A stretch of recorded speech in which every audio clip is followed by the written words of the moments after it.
What does your home mean to you? Is it the place where you keep your belongings? Or is it the place where the people you care about spend most of their time? Does it run deeper than that? Is it somewhere where your soul feels at peace? Where without thought you feel like you belong? Like you've always belonged, like there was nowhere else you should be. How deep would this run? It's the story of a Monaghan man which answers these questions for us. This is his story.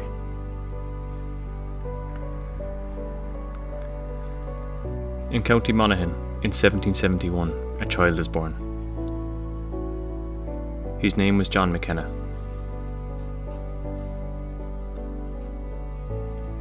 John was the son of William McKenna and Eleanor O'Reilly. The McKennas were a famed family in the area where John grew up. His ancestors were once the rulers of North Monaghan, in an area that was a small independent kingdom known as McKenna Country.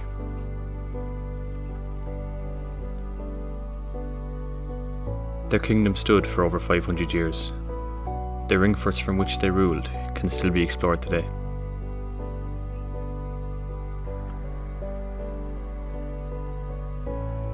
Through his father, John was able to link his own bloodline directly to the chieftains of the McKennas, and had the rule of the land been different at the time of his birth, he may even have been in line for their throne.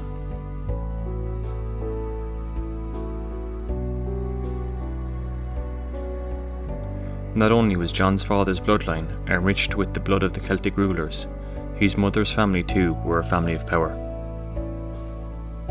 2 years before John's birth, his mother's brother, Alexander O'Reilly, had been forced to flee Ireland with the rest of the wild geese in the Williamite and Jacobite War.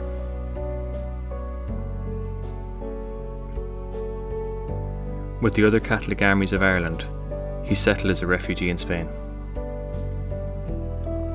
Whilst in Spain, Alexander was quickly identified as a capable leader of men and rose through the ranks of their army. He soon became known to all as Alejandro O'Reilly.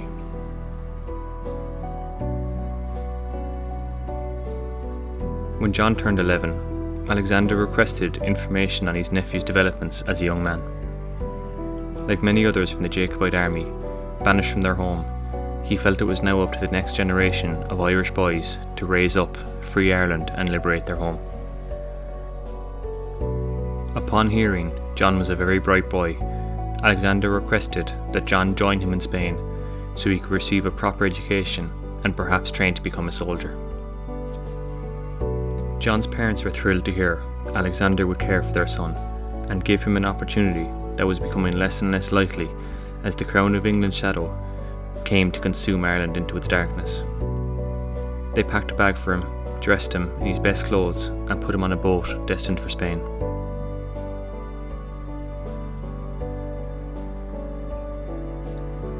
The boat took John to Barcelona, and as he placed his foot onto the docks, he understood life would never be the same again.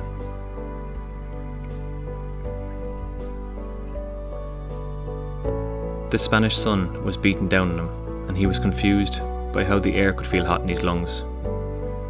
He looked at how blue the seawater was, and how many fish were being brought off the ships around him. It was a far cry from home. He had come from a land infected with depression, and was now somewhere, and for the first time in his short experience on earth, he felt hope. Not hope for the freedom of others, but the hope for the opportunities for himself.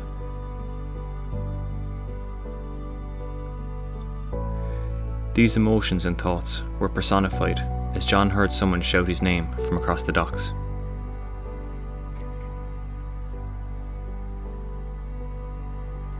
As he looked over, he saw Alexander. He saw him surrounded by soldiers and officials, and the locals scrambling to shake his hand. The banished man of Ireland was now a man of power. He put out a hand and shook John's hand tightly. Then the two spoke Irish for a time where Alexander told John he was now to learn Spanish, but never to forget his first language.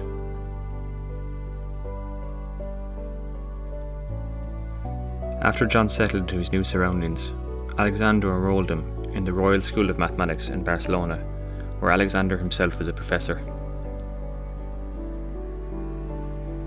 He taught John in his engineering classes. He then studied in the Royal Military Academy as a military engineer, following in his uncle's footsteps.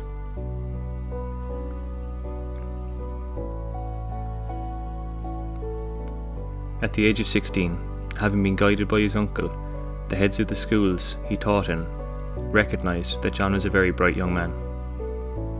It was recommended that he join the Spanish army, as they could use a man of his abilities. John agreed with their path for him, determined to once again be a McKenna who led men into battle, and he had seen what being a military man had done for his uncle. It is at this point of the story that we leave Alexander, but fret not, we'll return to him another day.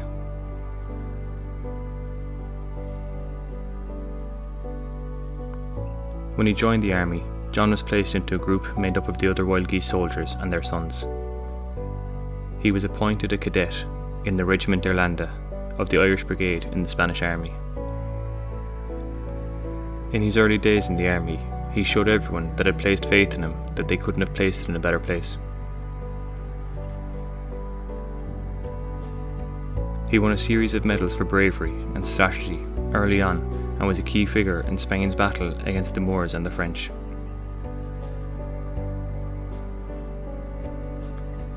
By the age of 23, he was made a captain. John loved being in the army. He thoroughly enjoyed creating devices to break the ranks of his enemy, planning strategies, and the ultimate chaos of war.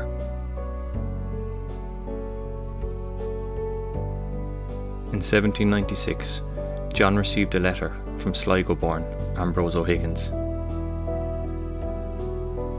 Ambrose and his family had had their ancestral home taken from them for not being willing to support a foreign crown, and they had their titles stripped from them and were forced to work the lands they had once ruled, now as tenant farmers.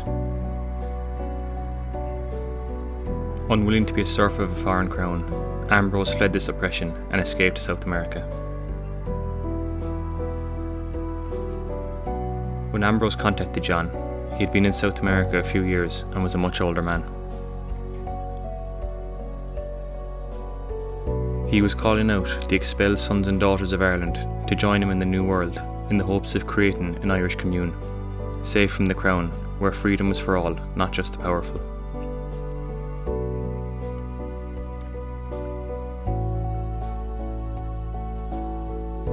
With John being a soldier and an engineer, he was the ideal recruit for Ambrose. John landed in Chile and soon became part of the rebuilding of Osorno, which was destroyed by battles.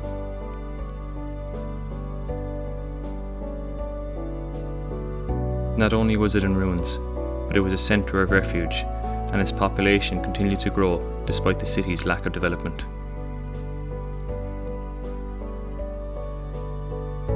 John took on the task without a second thought, and soon created a very stable city with its own microeconomy, with enough housing and work for all.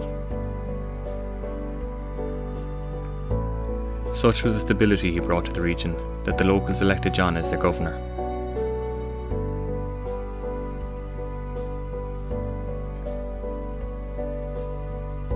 John began to settle in well in his new role and the city. Most of those there were either Irish or Spanish, and so John had no issues fitting in. John remained loyal to the idea of Spanish rule in the area, given his background in their armies.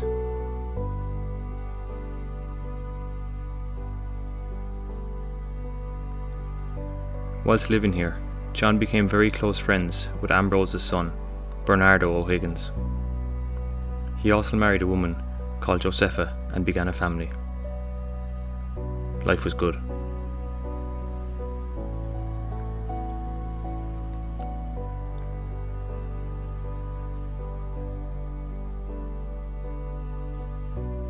John and the other Irish did have one issue, however. The Spanish-born leaders in the region began to become annoyed with the amount of Irish arriving to the area and began to fear that at some point the Irish might turn on the Spanish and declare a new republic for themselves, an Irish colony.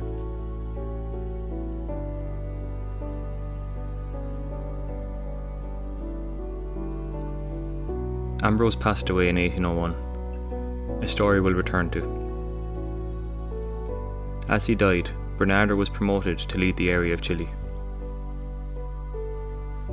The Spanish leaders, outraged by this, began to challenge his rule. They sent word to Spain that the non-Spanish may not be on their side anymore.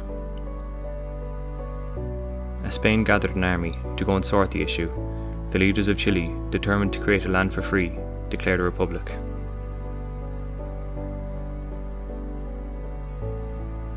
John sided with the rebels and went to war with Spain. Bernardo led the fight for Chile, and John was made his second in command.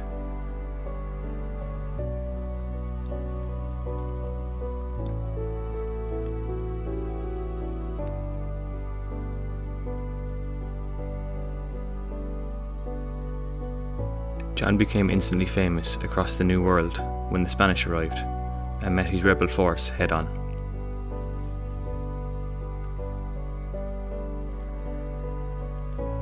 It was the Battle of Membrilla where the Spanish saw what freedom means to the desperate.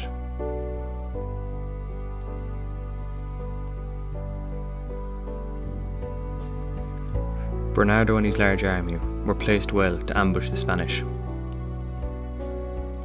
John was placed further back with a smaller group who were mainly engineers and builders to set up outposts for the army.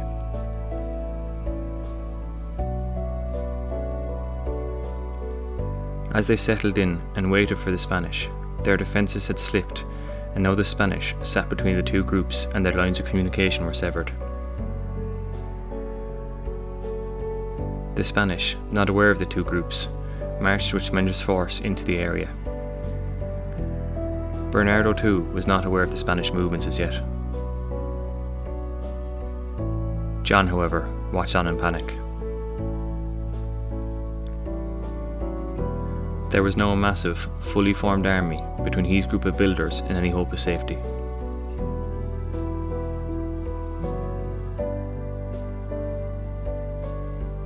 Quickly and quietly, John and his men began to build defences and traps. As he did, the Spanish army spotted the movement of the men in the hills and sent an army of 400 trained soldiers towards the builders.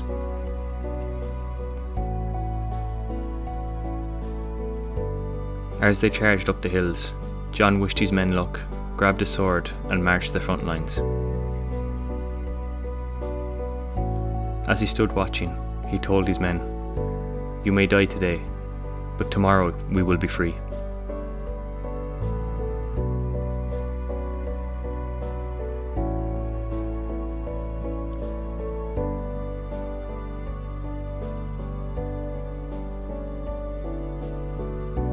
Over the next few hours, waves and waves of soldiers charged at John and his builders, and for hours, John's men held their positions. Then the rain started, and as the mud slid down the hills, wild with the fury of bloodshed, so too did John's men. Behind the Irishman, the rebels ran and charged back at the Spanish army.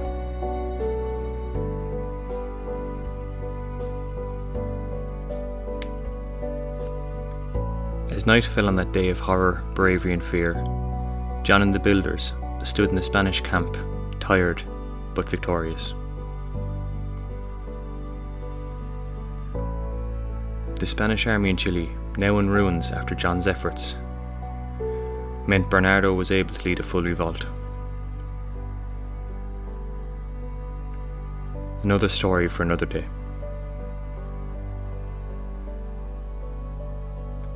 John's actions in that day are remembered as the key point in Chile's revolutionary history.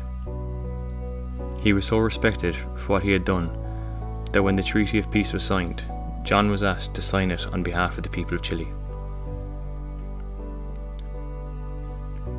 After the war, the rebel army split as a result of different views in what should be best for Chile.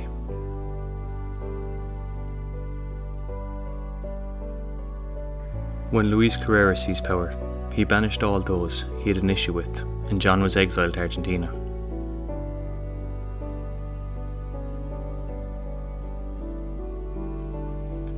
Later that year, members of Carrera's family were also exiled to Argentina due to a disagreement with him.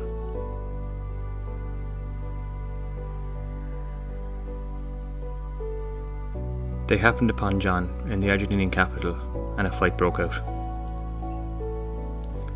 John was killed in the duel which took place.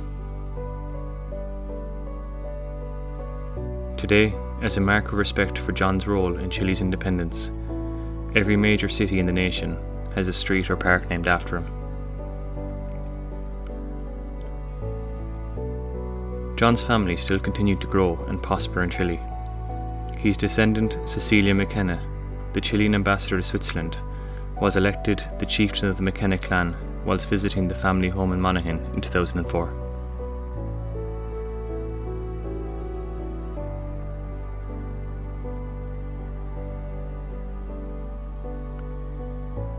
You can travel far and wide, for as long as you please, but home is always home.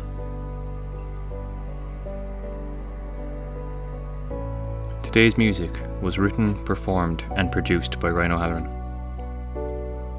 The story was researched and scripted by myself, Oren. If you want to help support this podcast, you can buy us a coffee at www.buymeacoffee.com/WeTheIrish, or leave us a review on your podcast app. Oren Asanam Dum. Gurmagut. Slánanish.